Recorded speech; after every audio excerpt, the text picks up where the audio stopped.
Ratnakar Gaikwad People's Republican Party जिल्हाध्यक्ष। गेल्या 15-16 वर्षापासून ही सिव्हिल हॉस्पिटलच्या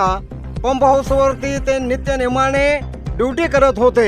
गेल्या 15-16 वर्षापासून ते या ठिकाणी नित्य नेमाने ड्युटी करत असताना नाईट शिफ्टच्या वेळेस त्यांना अचानकपणे अटॅक आला गेला आणि त्यांनी त्या ठिकाणी मृत्यू पावले। इथली जी शासन यंत्रणा आहे ती शासन यंत्रणा बेगुमानपणे दुर्लक्ष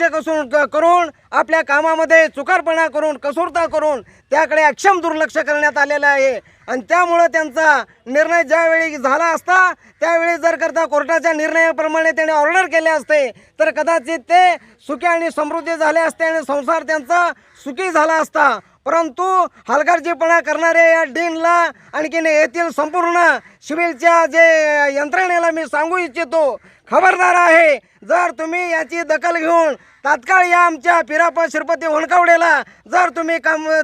तुम्ही यांना अनुकंपाखाली परमनंट नाही जर केलं गेलं तर पीपल्स रिपब्लिकनचा पार्टीचा जो लढा आहे तुमच्या विरोधात त्या लढ्याला सज्ज व्हा आणि त्यांना न्याय जर दिला नसला तर आम्ही प्रचंड अशा पद्धतीचं आंदोलन करून इथल्या शासकीय यंत्रणेला सोडो की पळो करून सोडू। एवढंच नाही तर नाही कुणाच्या हक्काचं आहे आमच्या बापाचं बाबासाहेब आंबेडकरांनी घालून दिलेले जे कायदे आहेत त्या कायद्याप्रमाणे जर अंमलबजावणी करता येत नसेल तर मी तुम्हाला सांगू इच्छितो की तुम यहाँ से चले जाओ।